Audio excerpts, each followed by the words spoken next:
محمد.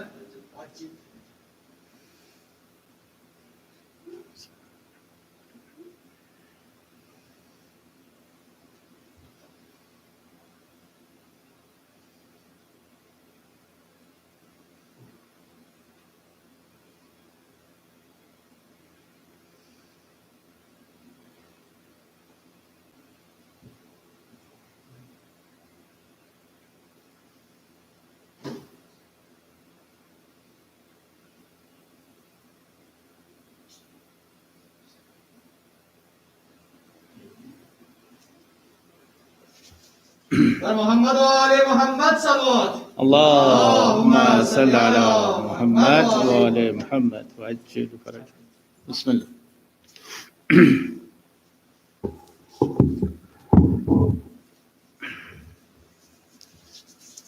أعوذ بالله من الشيطان الرجيم اللعين. Tonight, I want to pre-announce that we're going to do Surah Anbiya, inshallah, from ayah number 7.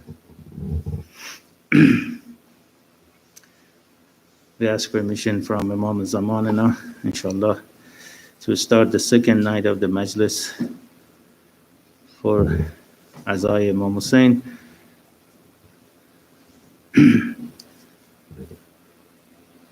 أعوذ بالله من الشيطان الرجيم.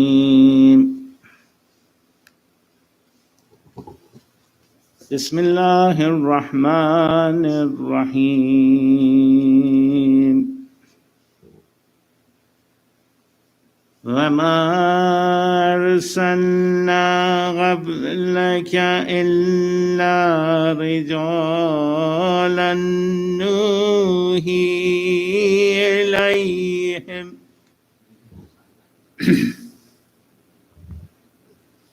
وما أرسلناك قبلك إلا رجالا نوحي إليهم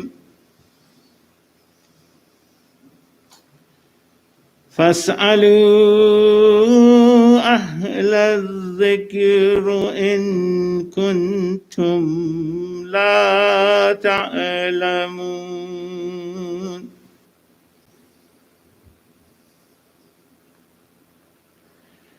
وما جعلناهم حسدا لا يأكلون الطعام وما كانوا خالدين.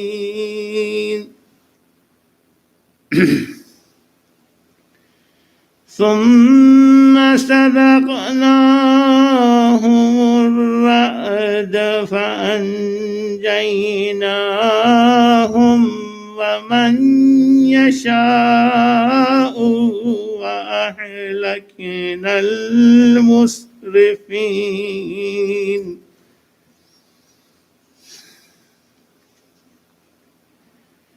لقد أنزلنا إليكم كتابا فيه ذكركم لقد أنزلنا إليكم كتابا فيه ذكركم أفلا تعقلون.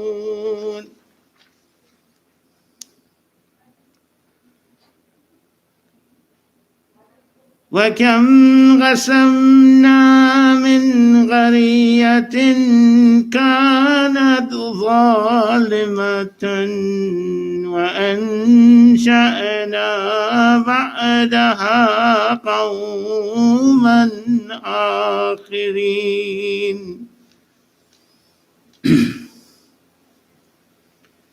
فلما أحسوا بأسنا إذا هم منها يركضون. لا تركضوا وارجعوا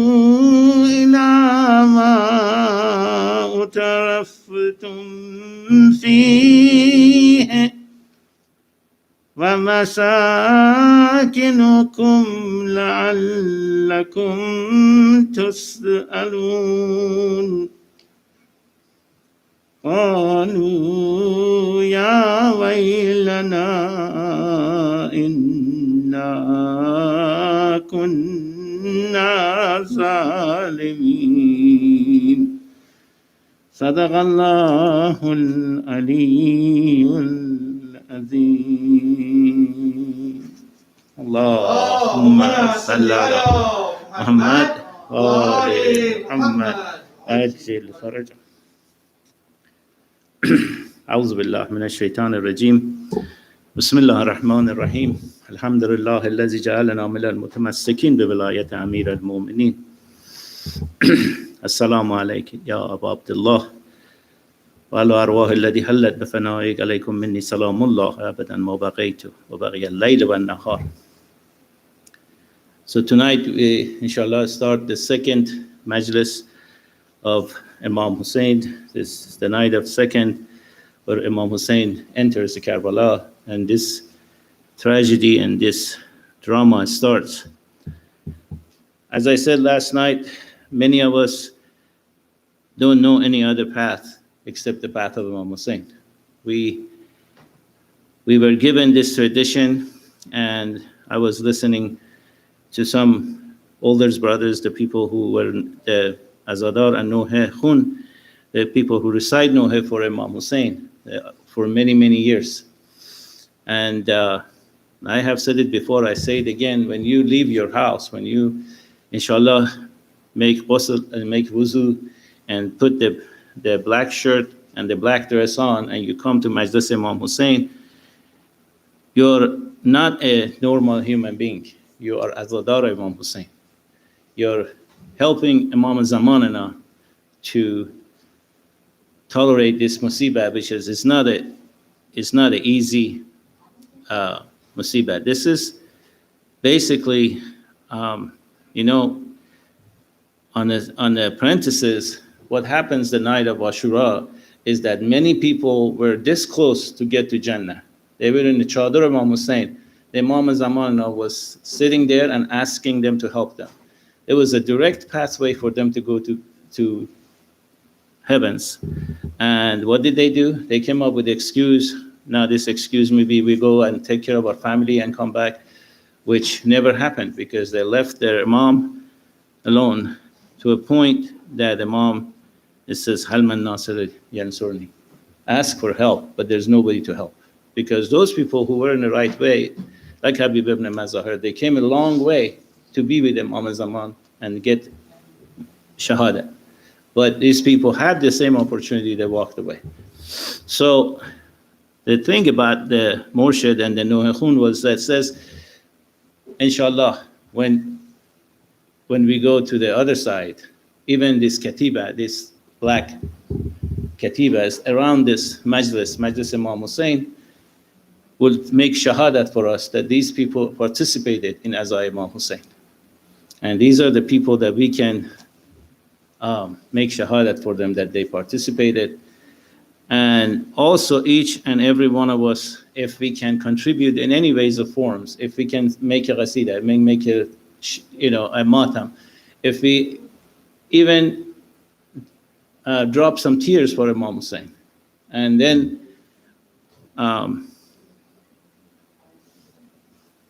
we get back to people like Ayatollah Bahjat, Ayatollah Company, that if you go to Haram Imam Ali, inshallah, for those of us who haven't been there, but those of us who've been there, on the right side is Ayatollah Company, that they said that when he had questions, he would come and ask Imam Ali and directly gets answers. Same thing with Ayatollah Muqaddas Ardebili, which is on the left side if you enter from the clock door. And it's amazing that there are lots of riwayat like that, the people who actually make wasila and make ask the Imam for help, and they got the answers. And many, including Ayatollah Company, they said when when he came to Majlis Imam Hussein, he would take upon himself to get the shoes and make him right, because this is the Majlis for Ahlul Bayt, and this is the masjid. This is the Majlis for our Imam, and I want it personally. And they said, Maulana, there is a lot more people who can do this. He says, no, I want to do that. I want to get the sawab for that. And Ayatollah Behjat is very famous that in Iran, he would stand by the door and act like he's the Az-Zahra Imam Hussein and greet everybody, because the person who enters the Majlis Imam Hussein is not an ordinary person, is the Az-Zahra Imam Hussein again, and has a big value in our eyes. So inshallah, with that thoughts in our minds, we start the second night of Azah, inshallah, and ask Allah subhanahu wa ta'ala and Imam Zamanana to make dua for us, to be in the right path and in the right of Salat al-Mustaqim. Salawat ala Muhammad wa ala Muhammad. Allahumma salli ala Muhammad wa ali Muhammad.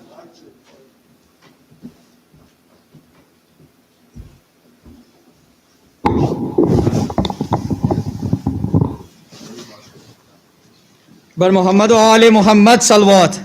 اللهم صل على محمد و آل Muhammad. For the love of the Holy Prophet and his holy family, please recite the second salawat.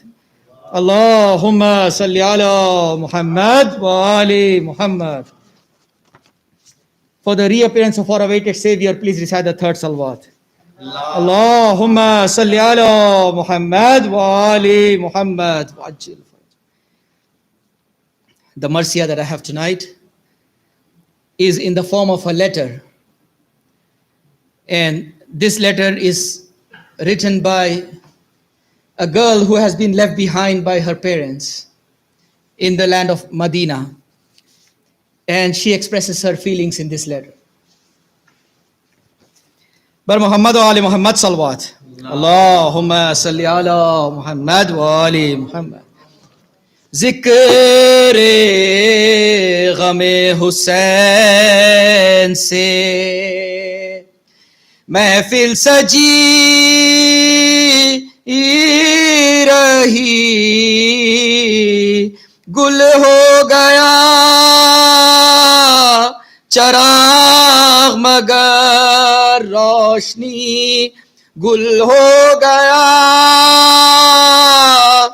چراغ مگر روشنی اکبر کے بعد زیست میں کیا دلکشی رہی لیلا تمام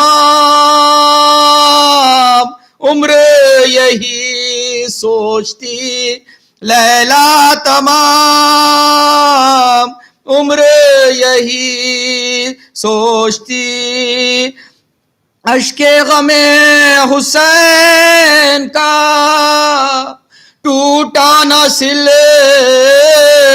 سلا رومال فاطمہ میں ہمیں شانمی رومال فاطمہ میں ہمیں شانمی خیمے فرات سے تو ہٹائے گئے مگر عباس نام دار کی تیوری چڑھی عباس نام دار کی تیوری چڑھی عباس لینے آئے جو میدان کی رضا زینب بس اپنے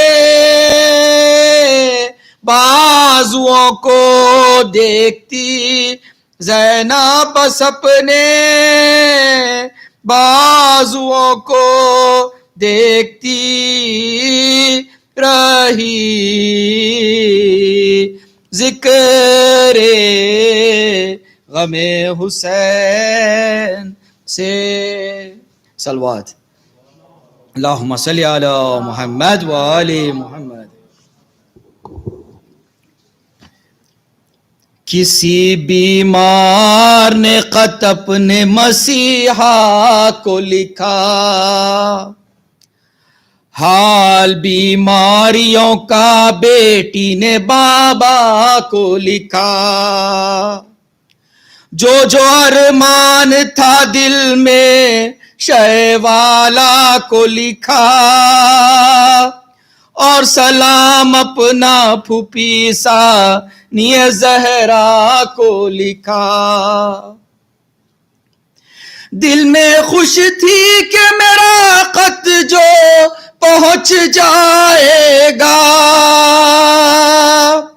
ہے یقین اب کوئی لینے کے لیے آئے گا، ہے یقین اب کوئی لینے کے لیے آئے گا۔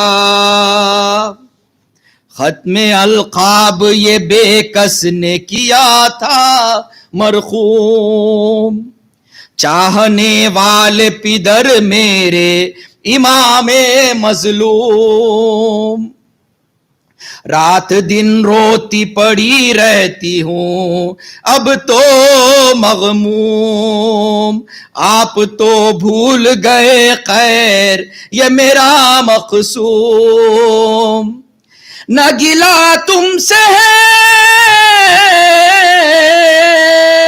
نہ کوئی شکایت بابا، ہاں مبارک ہو سکینہ سے محبت بابا، ہاں مبارک ہو سکینہ سے محبت بابا۔ گر نہیں مجھ کو بلاتے ہو تو آؤ بابا، شوق سے اپنی سکینہ کو بھی لاؤ بابا، اس کو سینے پر سلاتے ہو سلاؤ بابا، ہم کو رلواتے ہو تو خیر رلاؤ بابا، رنج سہتی ہوئی دنیا سے گزر جاؤں گی، آپ آئے نہیں ایک روز میں مر جاؤں گی، آپ آئے نہیں ایک روز میں مر جاؤں گی، آرزو ہے کہ کسی طور یہاں آ جائیں، آپ کی جان سے دور جو ہم مر جائیں، اپنے ہاتھوں سے کفن آپ مجھے پہنائیں، اور تکلیف لحد تک بھی ذرا فرمائیں، بس یادانہ سواری یہاں ٹھہرائیے گا، دفن کرتے ہی مجھے آپ چلے جائیے گا، دفن کرتے ہی مجھے آپ چلے جائیے گا۔ ماں کو مرحوم تھا اے مادر فرخندہ سیر، سخت بابا کی طرح کر لیا تم نے بھی جگر، آس بچنے کی نہیں لیجیے اب جلد خبر، ورنہ بیمار کب ہوتا ہے دنیا سے سفر، نہیں امید کے بچ جائے یہ مضطر اماں، دودھ بخش دو بیمار کو آ کر اماں، دودھ بخش دو بیمار کو آ کر اماں، تھا رقم حضرت زینب کو پھوپھی نے قصال، تم کو بھیا علی اکبر سے محبت ہے کمال، ہائے ہر دم مجھے رہ رہ کے اب آتا ہے خیال کہ میرے بھائی پہ بھاری ہے یہ 18واں سال. ہاں تصدق کے لیے دیر نہ فرمائیے گا, صدقے ہونے کے لیے بھائی پہ بلوائیے گا, صدقے ہونے کے لیے بھائی پہ بلوائیے گا. لکھا اکبر کو اے باپ کے پیارے اکبر, اور پھوپھی جان کے بھی راج دلارے اکبر, میرے بابا کی ضعیفی کے سہارے اکبر, ہے یہ بیمار بہن گور کنارے اکبر.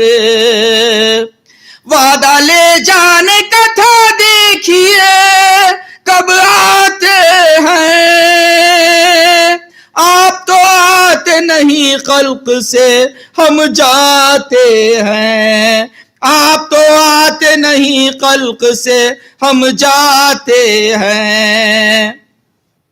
تھا خطاب اصغر ناداں سے کہ اے رشک قمر, گھٹنیوں بھی نہ چلے ہو گیا در پیش سفر, مجھے ہر دم تیرا رہتا ہے خیالات پہر, سوتے ہو جھولے میں یا جاگے ہو اے اصغر, نیند آرام سے اور چین سے آئی ہوگی جب سکینہ تیرے جھولے کو جھلاتی ہوگی, جب سکینہ تیرے جھولے کو جھلاتی ہوگی. یہ نہ تھا علم اسے کٹ گیا سرور کا گلا, قاسم و اکبر و عباس ہوئے شے پا فدا, تیر کھا کر علی اصغر بھی گئے سوئے بقا, باقی ایک بھائی تھا سجاد سو وہ قید ہوا. ماں پھوپھی بہنیں لٹی خیمے بھی تاراج ہوئے, ایک چادر کو حرم شاہ کی محتاج ہوئے, ایک چادر کو حرم شاہ کی محتاج ہوئے. صلوات اللہم صلی علی محمد وآل محمد. Sister Rida.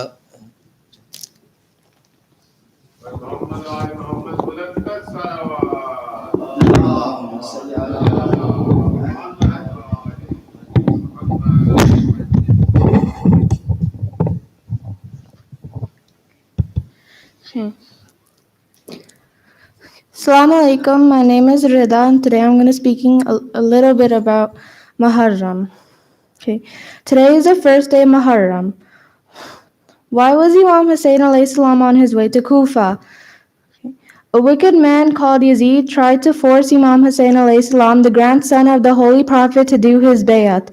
Bayat means to agree with whatever Yazid wanted. The Imam knew that this was wrong, so he refused. Listening to Yazid would mean the end of Islam. Yazid was a drunkard and did not obey any of the rules of Islam, but he was claiming to be the leader and the ruler of all the Muslims. Imam Hussein alayhi salam had to save Islam.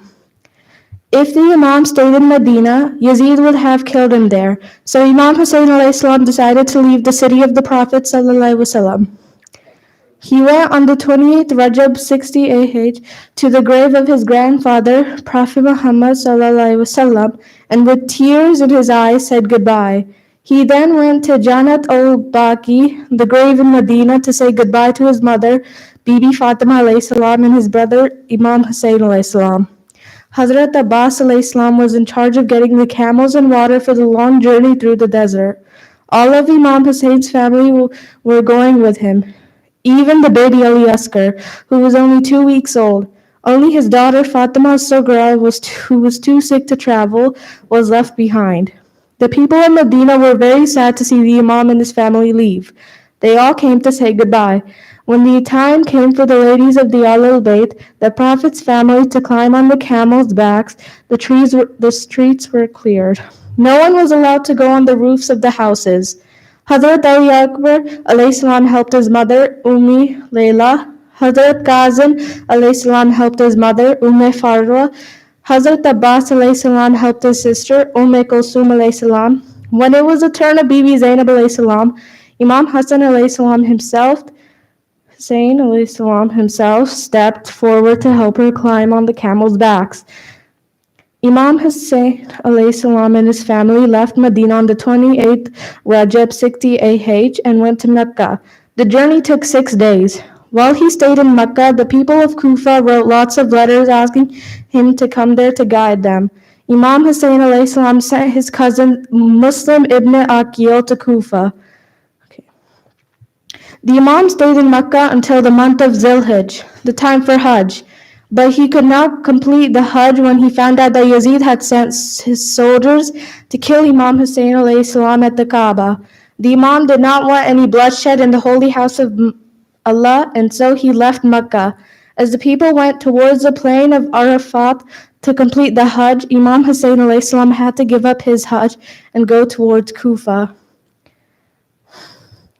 The Imam had been on his way to Kufa when and his soldiers met the Imam. They were all very thirsty and had run out of water. Imam Hussein alayhi salam gave her and all his army as much water as they wanted to drink. Her then told the Imam that he had been sent by Yazid to stop the Imam from going to Kufa. The Imam had to change direction. 40 miles from Kufa, as he was riding his horse, it suddenly stopped and would not move. The Imam asked, "What is this place called?" Someone said, Nainawa. Another said, Ghazaria. "Is there any other name?" asked the Imam. An old man said, "This place is called Karbala." Okay. And that's all I have to say. اللهم صل على محمد وآل محمد وعجل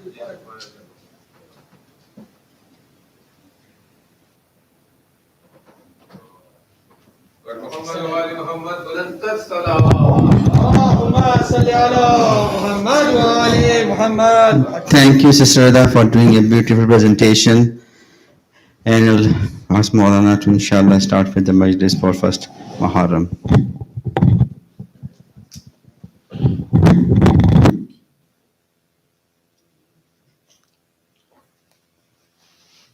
صلوات على محمد وآل محمد. اللهم صل على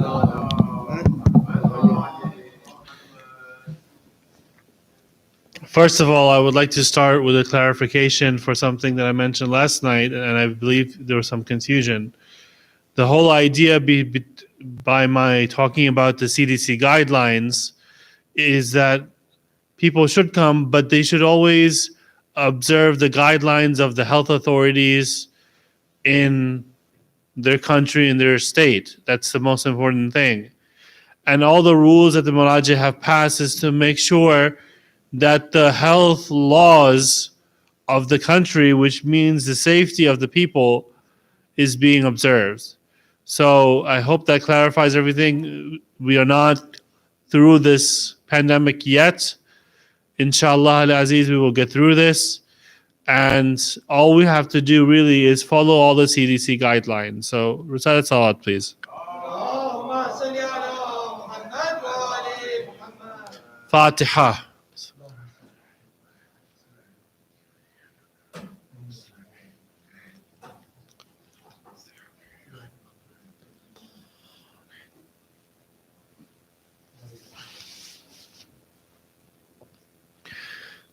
أعوذ بالله من الشيطان اللعين الرجيم بسم الله الرحمن الرحيم الحمد لله رب العالمين والصلاة والسلام على أشرف الأنبياء والمرسلين سيدنا ونبينا ومولانا بالقاسم المصطفى محمد.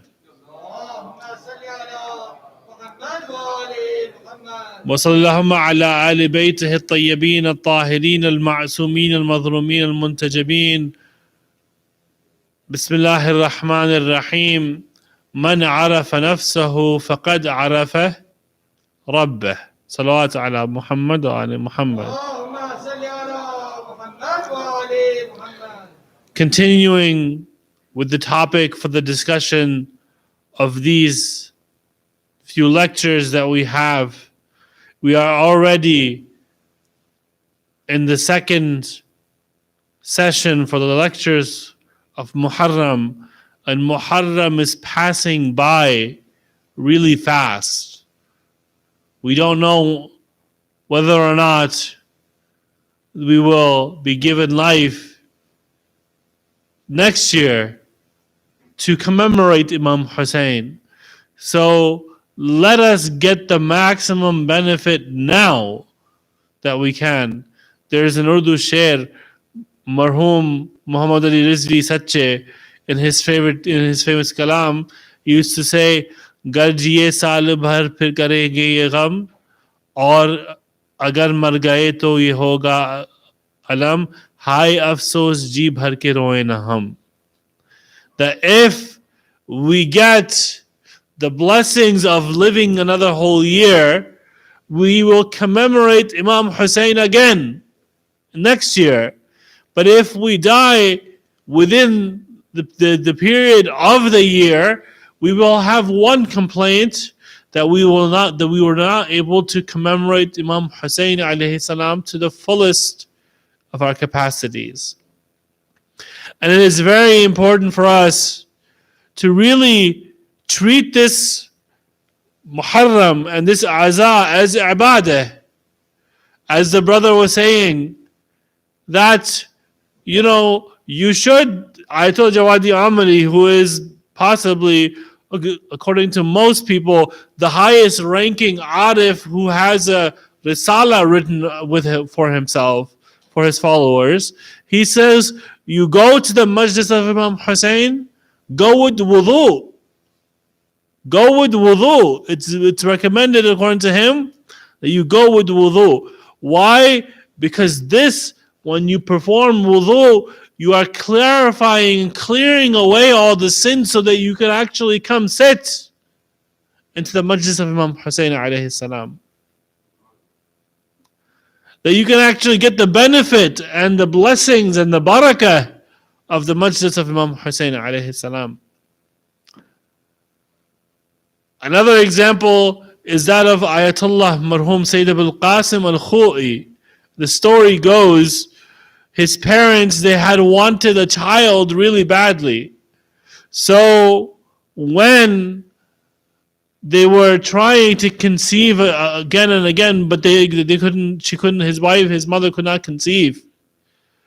They say that the grandmother of Ayatollah Khoi says, let us make nazar in Urdu. And by nazar in Urdu, we usually mean make food and pray over the food and then we eat the food. No, but in the tradition of her time and her community, they were Azeri from north part of Iran. Over there, the idea of nazar means you promise that if something happens, you will do something in return. So she said, let's make the nazar kind of like the Urdu mannat, and I will start my lecture after this point. They said that if they have a child that's from the 1st of Muharram to the 8th of Rabiul Awwal, all they will wear is black. Black shirt, pants, black abba, black chadar, black socks, black everything. And they had a son, they named him Sayyid Abul Qasim al-Khoi. And he, his whole life, from the 1st of Muharram to the 8th of Rabiul Awwal, would always wear black. And he would say, all that I have in my life is from this black cloth. Recite a salawat, please.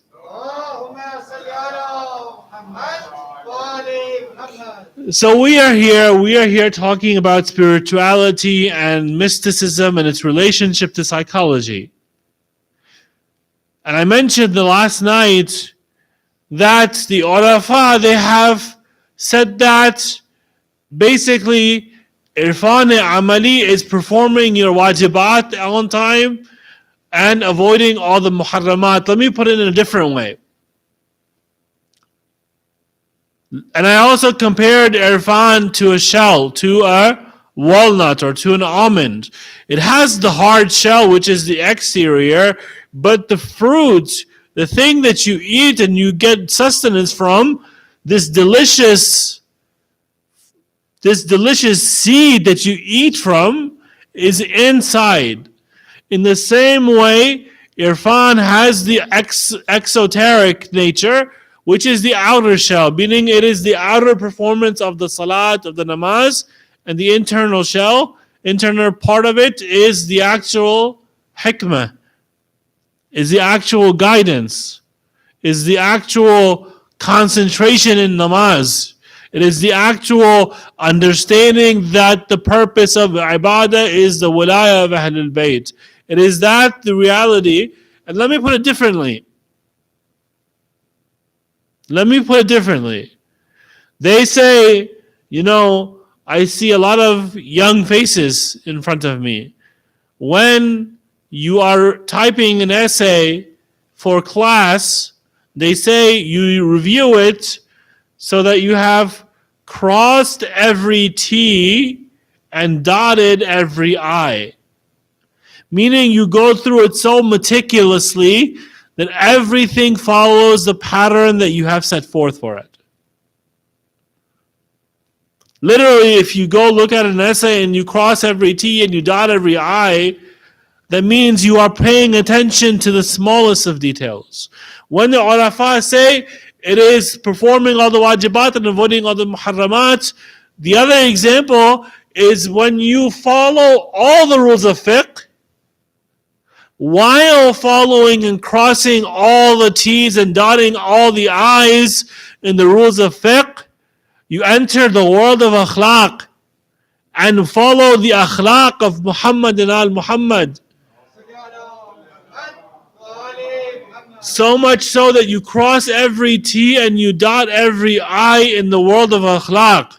Now you have following all the rules of fiqh and you follow all the rules of akhlaq, and then you go deeper into the world of irfan and you cross every T and dot every I. So it's a threefold thing, really.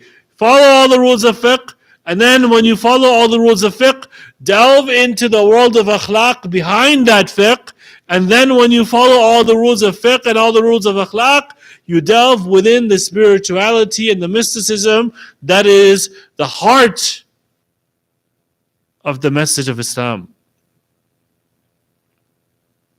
Whether you are Shia or Sunni or Sufi or whatever have you, you understand that the reality is within the book that the brother just read tilawat from. It's in the Quran. It is in Ahlul Bayt. The reality is the utmost submission. And the reality is, like I mentioned last night, becoming that moderate nation. Let me rephrase a little bit. We try to understand the mother of Abu Abdullah al-Hussein, but we disrespect our mother. How is it possible that we understand Hussein's mother when we do not fulfill the akhlaqi responsibilities to our mothers? We say we try to understand the father and the grandfather of Hussein, but we yell and scream at our parents. Not possible. And going in different communities, I also have to say that that responsibility is also the parents. Where if I pray, that's fine. But if I'm praying on time and my child is performing illicit relationships, what's the point of my prayer? What's the point of my prayer when my nasl is being destroyed? My teachers, Grand Ayatollah Sajidi and Ayatollah Sabiri, they have a very back to basics way about talking about things. They say, put aql in your ibadah. Think about what you are saying. Think about what you are doing. And of course, we have to understand the fact and the reality of the matter. That when we talk about this, we have to understand that submission to your mother is submission to the mother of Hussein. Submission to your father as a child is following the path of the father of Hussein. Why do I say this? Why do I say this? I wanted to mention this later on, but maybe I'll mention it later on as well. But why do I say this? It's because when we talk about family, the biggest problem in the world, in the Western world, it's not politics. It's not Daesh. It's not Taliban. It's not extremism. It's not fundamental. It's none of that. The most fundamental problem, and I believe this comes from Ayatollah Sayyid Ali Khamenei himself and Ayatollah Jawadi Amali, they say it is the desecration of the basic unit of society, the family. That is the biggest problem. And in the Shia tradition we have Ayat-e-Tathir, which is the emblematic example of what the ideal family is all about. هم فاطمة وأبوها وبعدها وبنوها. The world is looking. Every child that is going through high school in the United States of America is looking for guidance because the parents have left all the education, regardless of subject, whether it is the academic sciences or whether it is the sexual education or whether it is this or that, they've left it to others. But if you're a parent, this is your child, you have a responsibility to take part in their education, not just in their homework, but go to a PTA meeting, go to a parent-faculty association meeting, and see what they are teaching their children, and then give Islamic responses. You know, a book comes to mind for me. The book that comes to mind for me in this, Ayatollah Sistani, like all the other Maraji', he has his Tawdih al-Masail, right? There is another book, it's called Jurisprudence Made Easy. It is basically all the rules of fiqh written in a question and answer form where the father is giving the answers to the son and he talks about all the rules of fiqh. What I get out of that book is that you should have such an open relationship with your parents, and the parents should have such an open relationship with the children that they can discuss all the rules of fiqh in front of you and you give the open answer. And if you don't know, get a Maulana and talk to them and have them solve the answer for them. Recite salat, please.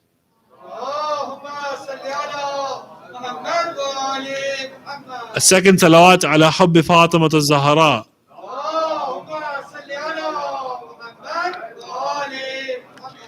Joining into last night's discussion, we talked more theoretical stuff last night. So let's connect last night from today to today. Why do I say get involved in your child's education? Because look, for children, this is directly, I'm quoting Ayatollah Ishaq Fayaz when it comes to education. Ayatollah Ishaq Fayaz is one of the Marja'iyyat al-Arba'a in Najaf al-Ashraf, the four highest ranking religious authorities in Najaf al-Ashraf. I went to Ziyarat once in 2013. I was about to say 1993. That's when I moved to the United States of America. So in 2013, I went and we had the blessings of visiting Ayatollah Ishaq Fayaz. He says for the youth, it was a student group, that the biggest responsibility you have is to excel in your education. You can delay other things, but you can't delay your education.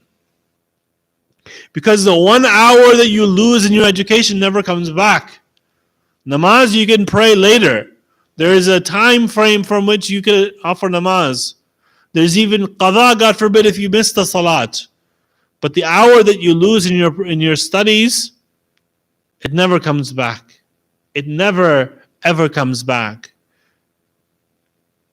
It's not only just A in elementary, middle, high school, it's also A's in college, which is hard, and graduate school. There are people who are doctors and nurses and all these professionals.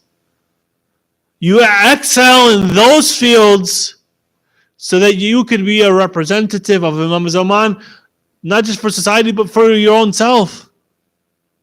You can be a soldier for Sahib Zaman, for your own self, for your own families.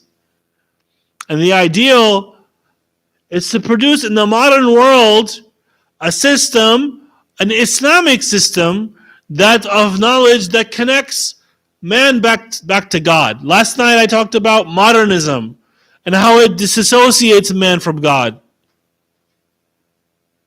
But for the past, I would say 50 years at least, there has been work done by scholars to resurrect the Islamic sciences.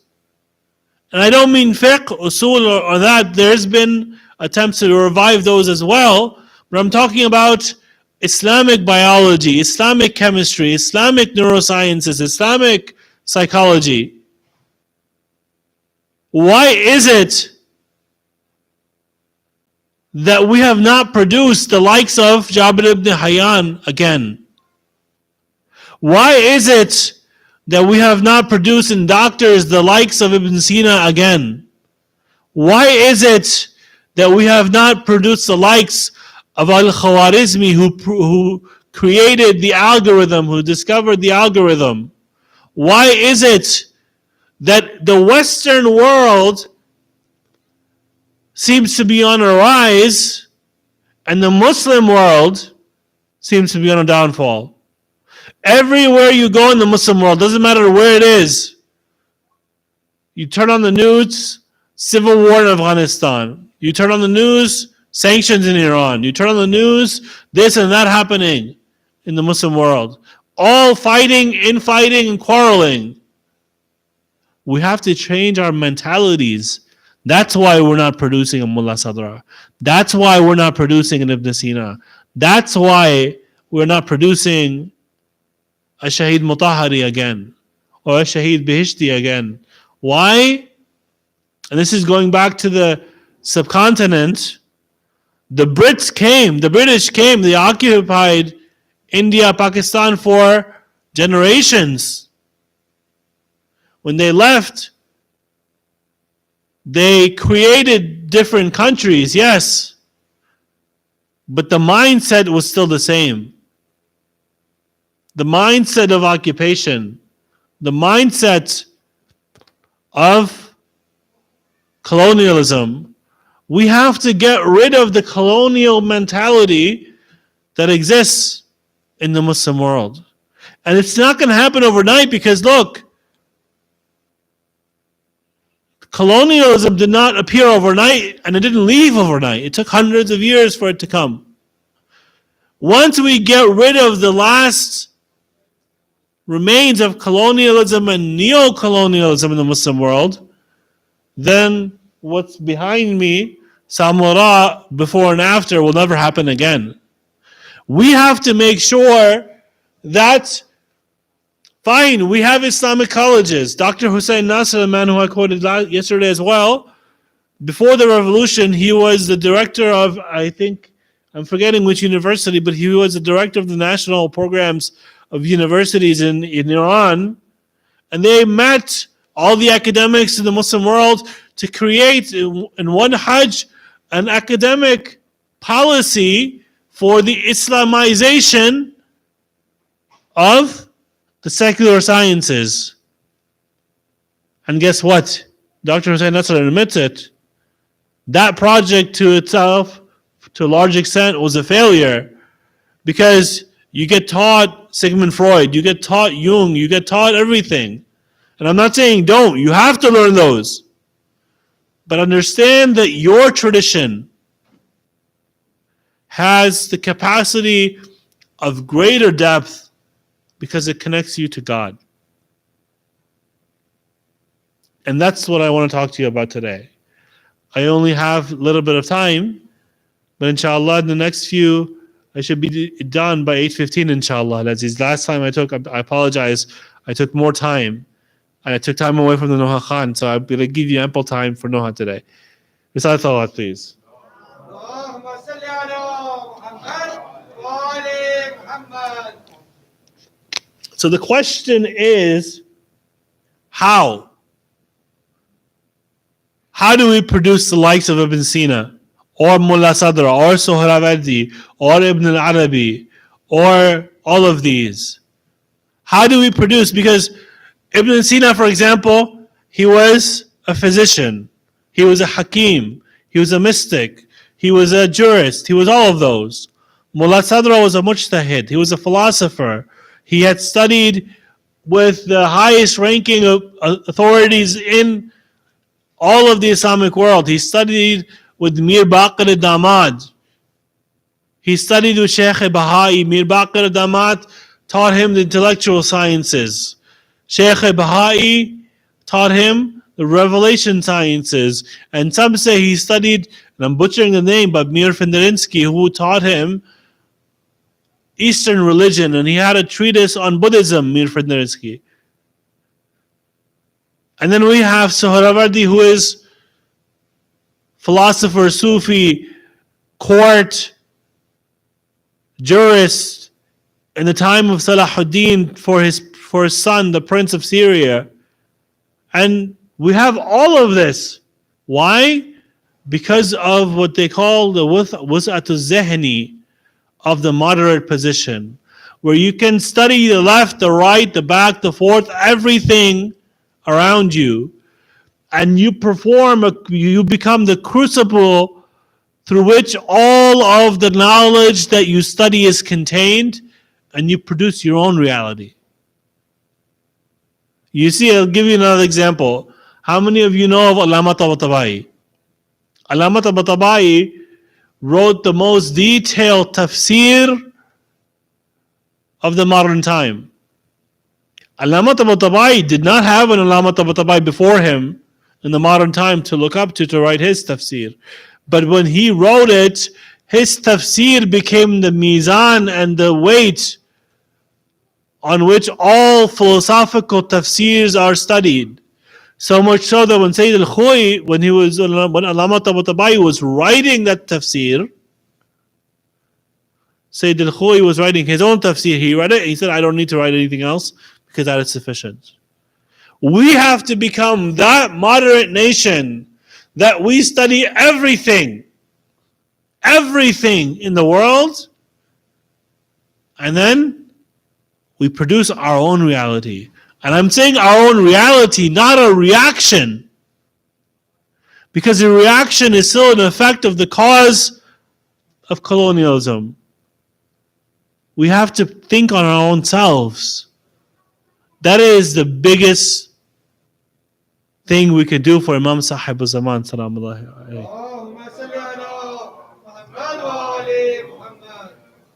We have to think for ourselves. I had wanted to talk more, but now let's go into a little bit about psychology, for example. How does a man or a woman think for themselves in the field of psychology? Modern psychology is determined by a few individuals, and that's it. Freud, Jung, maybe Charcot, Mesmer. Those are the foundations of modern psychology. Freud, he said that the human sexual desire is so prominent that it overshadows everything else. And he had some perverse theories about it as well. Not just the outward, which is perverse itself, but the inner reality he explained in a very open, yes, frank manner, you could say. And he talked about it. His story is that he wanted to study neurosis. But the academic environment in Germany was so harsh that he could not study it openly. So he went to France and he found this man by the name of Charcot. And he realized what Charcot was doing was not only now was he not studying neurosis, he was studying the wider field of psychology and trying it to relate it to his patients. So when this happened, he went back to Germany, Freud, and the doctors and the psychologists or the people who wanted to study psychology said, okay, look, find a case of hysteria, for example, from our research. And they would not let him access the research material for him to draw those conclusions, but that happened with him. But now we see that even his philosophy is outdated. And I really wanted to talk a little more about this. But the Islamic philosophy behind solving the problems of our day-to-day affairs, especially in this post-COVID world, inshallah, we'll get over this, where there are more people who have mental illness, whether it's because, like I said of yesterday, and I also mentioned COVID yesterday, the 90s generation, scattered brain, COVID, everything. One small nuskha from the Quran. إنما يريد الله ليذهب عنكم الرجس أهل البيت ويطهركم تطهيرا. صلوات. اللهم صل على محمد وآل محمد. That ayah, that part of that ayah of the Quran is a declaration that all rijs is free from Ahl al-Bayt. Therefore, anybody who wants to be free from the rijs of depression or schizophrenia or manic polar disorder, ulama have said, and I'm quoting Sayyid Aqil al-Gharavi, he said that recite Hadith al-Kisa. Previous generations of ours, they used to spend hours on the musalla. And they would pray, they would concentrate in their prayer. Let me explain this a little bit now, since I mentioned this. The prayer, Islamic prayer, somebody came up to Ayatollah Bahajat and he said, Ayatollah Bahajat, what is the cure for schizophrenia? He says namaz. What's the cure for bipolar? Namaz. What's the cure for ADHD? Namaz. He says, it's namaz. My explanation for that is not that people should go to an obsessive compulsive disorder and do namaz 24/7. No. It is the namaz that is the single pointed meditation combined with the petitionary prayer. Single pointed meditation exists in Buddhism. The petitionary prayer exists in Christianity, where you ask God for different things. Namaz is the combination of these two, and it brings about a whole different reality. Namaz is an exercise, meditation is an exercise in concentration. Namaz is an exercise in concentration. Meditation is there. Namaz is also there. So much so that I'm giving you an example from my life. When the last time this scholar visited the New Jersey, Maulana Abul Qasim, we used to call him Abul Qasim Naqwi, now we realize he's Abul Qasim Rizvi. When he passed away, his nephew said he was Rizvi, so now he's Rizvi. I went up to him once and I asked him, what is the Islamic view on meditation? And he said, any act that is done with the intention of concentration in namaz is recommended. And if it is even not done with the intention of concentration in namaz, it is acceptable, provided you're not worshiping any other deity, right? So in Buddhism, for example, there's no problem with that because there is no God, and Buddhist meditation is just a concentration exercise. So concentrate, look, delve into it. If these meditations have the power to cure diseases, why shouldn't your namaz have the power to cure diseases? I've been told again, Ayatollah Bahjat, his namaz, he used to cry in namaz. There are clips of Ayatollah Jawadi Amali, he's reciting Eid namaz and he's crying. Why? Because he is at the status of mi'raj, of salat. And he is concentrating. He is thinking of God. And God is the only being that they're there to satisfy. So if we want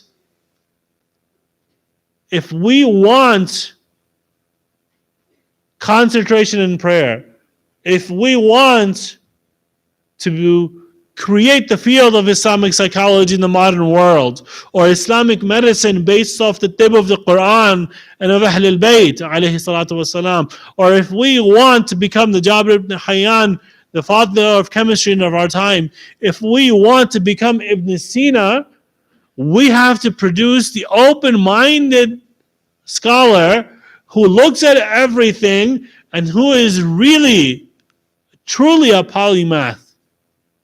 Like, I'll give you another example. There are two Sheikh Tusis in the world today. Sheikh that existed in Shiism. Sheikh Ta'ifah, who founded the Hawza in Najaf, and Sheikh Nasiruddin Tusi. They were both Nasiruddin Tusi, but different people. The other one was Ja'fari, then he became Ismaili, then he became Ja'fari again. When the Mughals, this is all around the times when the Mughals invaded. But they were philosophers, astronomers, scientists, thinkers.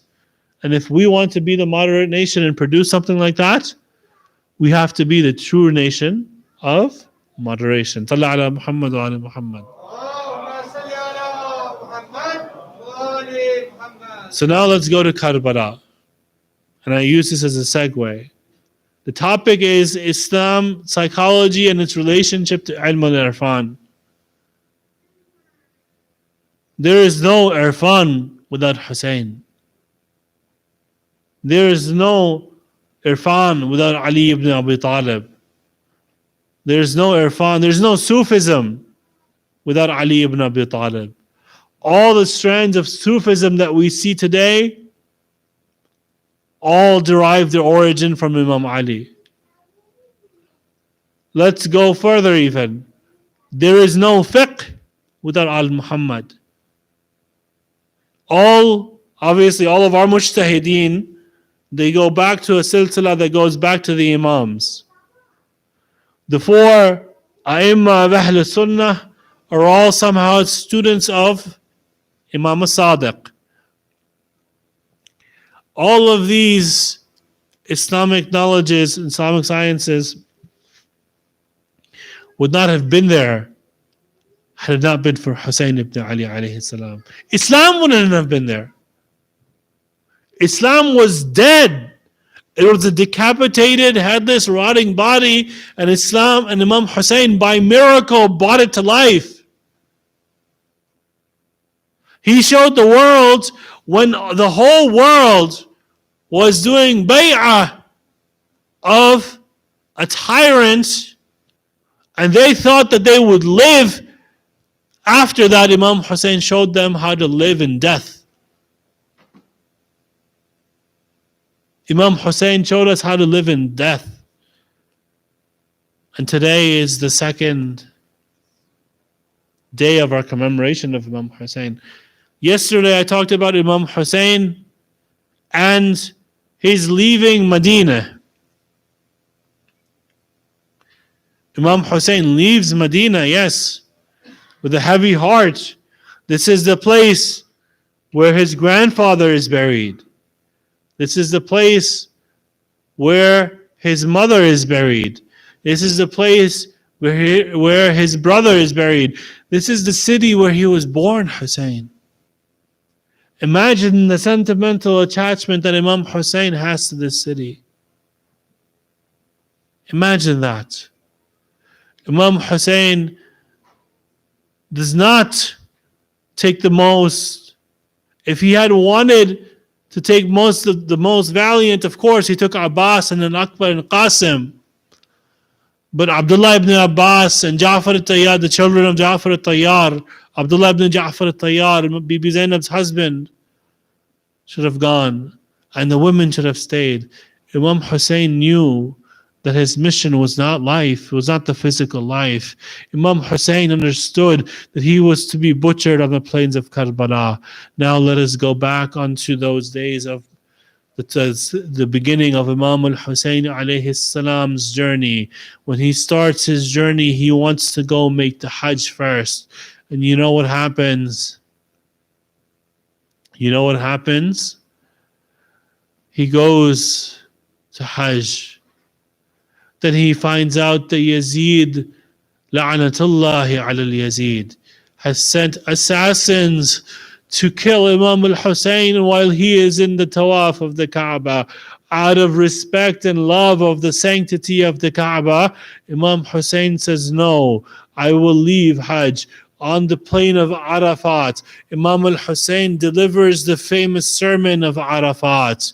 And it is there that he decides to leave to Kufa. Yazid has already said that when before Imam Hussein left Medina, the command that Yazid gave the governor was if Hussein does not give bay'ah, I want his head right away. No, Imam Hussein is making his own plans for his own soldiers and his own army and the women and children of Ahl al-Bayt. He hears that Yazid has wanted Imam Hussein dead in the Kaaba, in the Haram. He leaves the Kaaba. He foils Yazid's plot again. He hears that the Kufans have sending him letter upon letter saying that we are here to say labbaik to your call, O Hussein. Imam Hussein sends a Safir, Muslim ibn Aqil, to Kufa to vet out the intentions of the Ahl al-Kufa.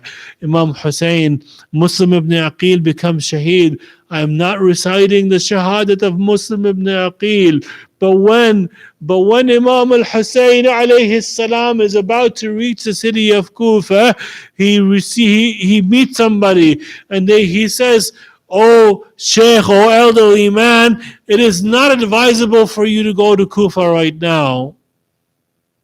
Imam Hussein introduces himself and he says, "Do you know of anything about my cousin Muslim ibn Aqil?" He says basically, "Oh master, Muslim ibn Aqil was slaughtered. He was thrown off the Dar al-Amara of Kufa." And Imam al-Hussein changes direction again. But this time, the army of Al-Hur ibn Yazid al-Riyahi is with him. And they are thirsty. Imam al-Hussein says, take out all the water from his camp. Imam al-Hussein, not only does he feed, not only does he give water to all of Hur's soldiers, the animals that were with Hur ibn Yazid al-Riyahi, he gives them water as well, because the animals were maybe even more parched and more thirsty than the soldiers of Al-Hur. Imam al-Hussein gives away all the water. It is said that in this time frame, Imam al-Hussein alayhi salam, he invited Hur to come meet him. Hur, even though he was a general for Yazid's army, he had respect for Imam Hussein because Imam Hussein was the son of Fatima Az-Zahra. So much so that when Hur was a general for Yazid's army, even then he would pray behind Imam Hussein. Imam Hussein invites Hur, and an exchange occurs. Imam Hussein says, may your mother mourn for you, which is a bad thing to say in the Arab world. Al-Hur responds by saying, if your mother had been anybody other than Fatima Az-Zahra, I would have said something. But Hussein, your mother is a lady of light. I cannot disrespect a lady of light. He says that, and they reach Karbala. When Imam Hussein reaches Karbala, he asks around, as the sister was saying, he asks around the people who lived around the area, the Banu Asad, what is this place? Some people say that this is Nainawad. Some people say another name. Finally, somebody says, this is Karbala.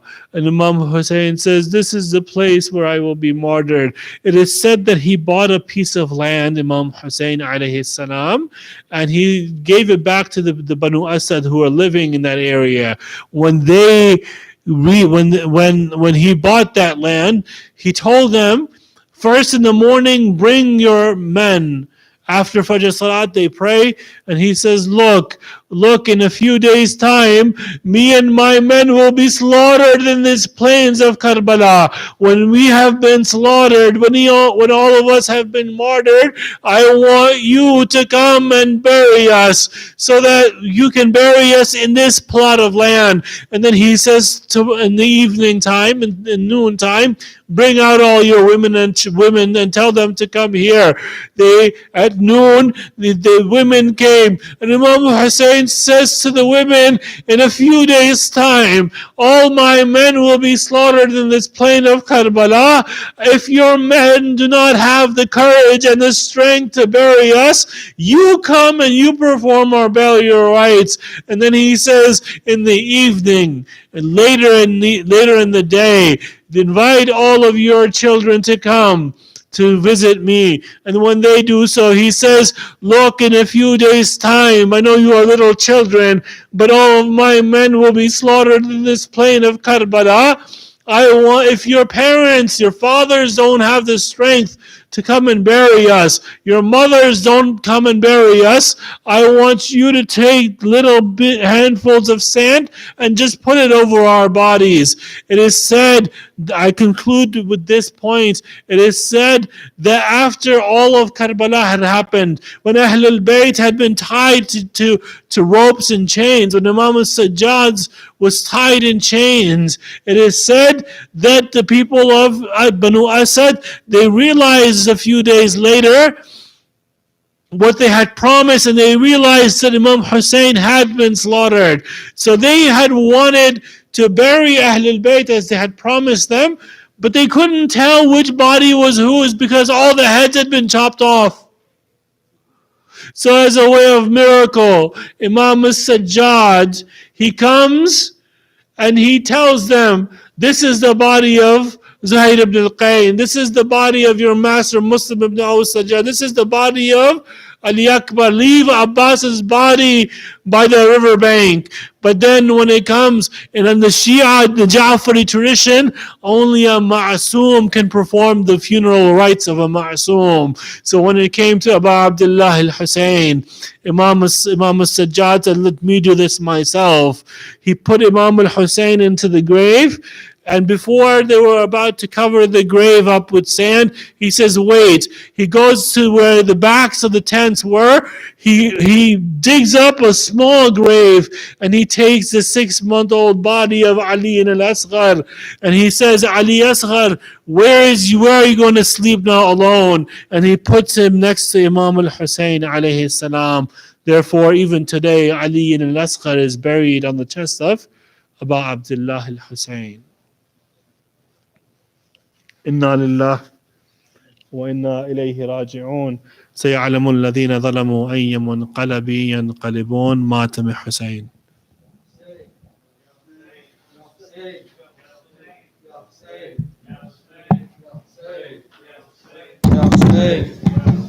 Ya Hussein, Ya Hussein, Ya Hussein, Ya Hussein, Ya Hussein, Ya Hussein, Ya Hussein, Ya Hussein, Ya Hussein, Ya Hussein, Ya Hussein, Ya Hussein, یا آؤ مل کے غریبوں کا ماتم کرے, آؤ مل کے غریبوں کا ماتم کرے, کربلا کے جیالوں کا ماتم کرے, کربلا کے جیالوں کا ماتم کرے, آؤ مل کے غریبوں کا ماتم.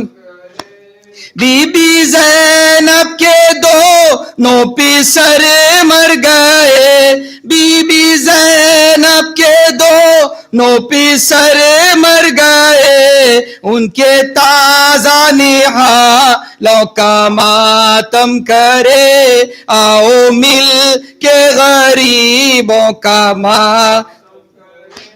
خاصی میں گل بدن ٹکڑے ٹکڑے ہوا, خاصی میں گل بدن ٹکڑے ٹکڑے ہوا, ایک دلہن کی امیدوں کا ماتم کرے, آؤ مل کے غریبوں کا ماتم کرے. مشک بھی چھد گئی اور بازو کٹے, مشک بھی چھد گئی اور بازو کٹے, آؤ ساقے کے شانوں کا ماتم کرے, آؤ مل کے غریبوں کا ماتم کرے. کھا کے برچھی کا پھل مر گیا نوجوان, کھا کے برچھی کا پھل مر گیا نوجوان, ہائے کس کس کے سینوں کا ماتم کرے, آؤ مل کے غریبوں کا. اصغر بے زباں خون میں بھر گیا, اصغر بے زباں خون میں بھر گیا, خون میں ڈوبے ستاروں کا ماتم کرے, آؤ مل کے غریبوں کا ماتم کرے, آؤ مل کے غریبوں کا ماتم. مصطفیٰ کے نواسے کا سر کٹ گیا, مصطفیٰ کے نواسے کا سر کٹ گیا, نینوا کے وہ پیاسوں کا ماتم کرے, آؤ مل کے غریبوں کا ماتم کرے, آؤ مل کے شہیدوں کا ماتم کرے, آؤ مل کے غریبوں کا ماتم کرے. یا حسین,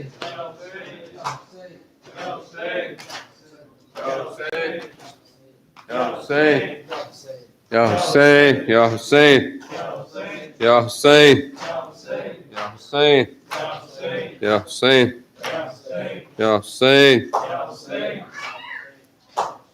یا حسین, یا حسین.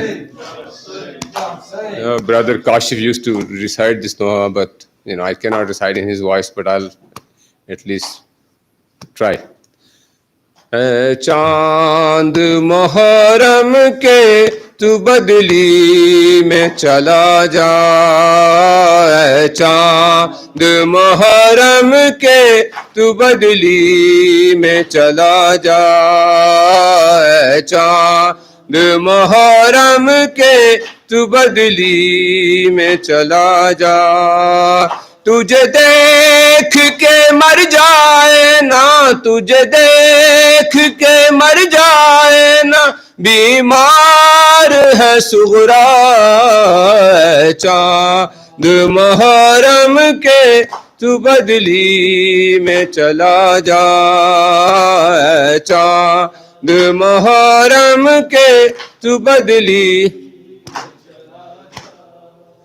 گھر زہرا کا لٹنے کی خبر تو نے سنائی, تجھے دیکھ کے روتی ہے محرم میں خدائی, 14 100 برس بیتے 1400 برس بیتے سب کہتے ہیں شکوہ ہے چاند محرم کے تو بدلی میں چلا جا ہے چاند محرم تو بدلی ملنے کے لیے بھائی سے بے چین بڑی ہے کب سے علی اکبر کی وہ راہوں میں کھڑی ہے بچھڑی ہے یہ مدت سے بچھڑی ہے یہ مدت سے اسے اور نہ تڑپائے چاند محرم کے تو بدلی میں چلا جائے چاند محرم کے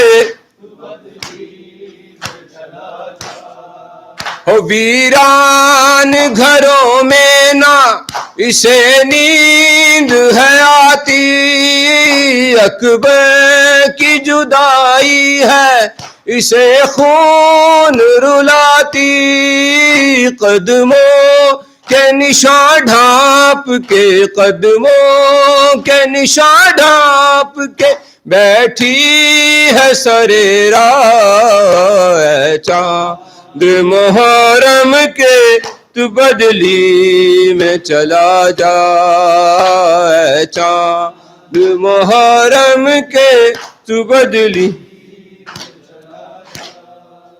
بہنوں کا تو بھائیوں سے رشتہ ہی عجب ہے تم بھول گئے مجھ کو یہ کیسا غضب ہے اس آس پہ زندہ ہوں اس آس پہ زندہ ہوں دیکھوں تیرا صحرا چاند محرم کے تو بدلی میں چلا جا چاند محرم کے تو بدلی میں وہ عابد بیمار تھا وہ چلنے سے جو لاچار تھا اور شام کا بازار تھا اور شام کا بازار تھا اور مصطفیٰ کی بیٹیاں مولا حق امام یا حسن یا حسین مولا حق امام یا حسن یا حسین یا حسین یا شبیر کی وہ لاڈلی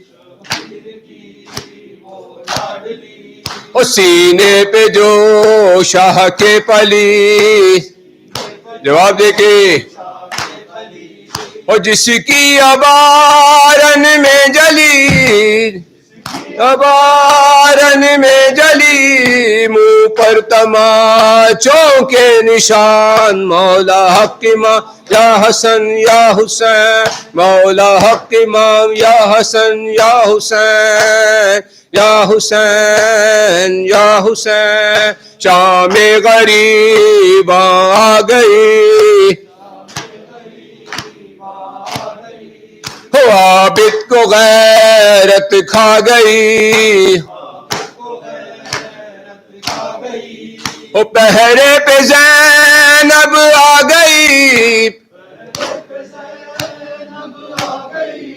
عباس اور اکبر کہاں مولا حق امام یا حسن یا حسین مولا حق امام یا حسن یا حسین یا حسین یا حسین یا حسین یا حسین یا حسین اللہم صلی علی محمد السلام علیکم یا ابا عبداللہ السلام علیکم یا ابن رسول اللہ السلام علیکم یا ابن امیر المؤمنین وابن سید الوصیین السلام علیکم یا ابن فاطمة الزہرا سیدۃ نساء العالمین السلام علیکم سائر شہداء کربلا خصوصا سيدي مولاي أبو الفضل العباس يا ابن أمير المؤمنين. السلام عليكم ورحمة الله وبركاته. السلام عليك يا غريب الغرباء. السلام عليك يا معين الضعفاء والفقراء. السلام عليك يا سلطان يا أبا الحسن يا علي بن موسى أيها الرضا. السلام عليكم ورحمة الله وبركاته. السلام عليك يا صاحب العصر والزمان. السلام عليك يا شريك القرآن. السلام عليك يا إمام الإنس والجان. عجل الله تعالى فرجك وسأل الله تعالى مخرجك وظهورك. السلام عليك وعلى آبائك الطيبين الطاهرين. السلام عليكم ورحمة الله وبركاته. صلوات اللهم صل على محمد وآل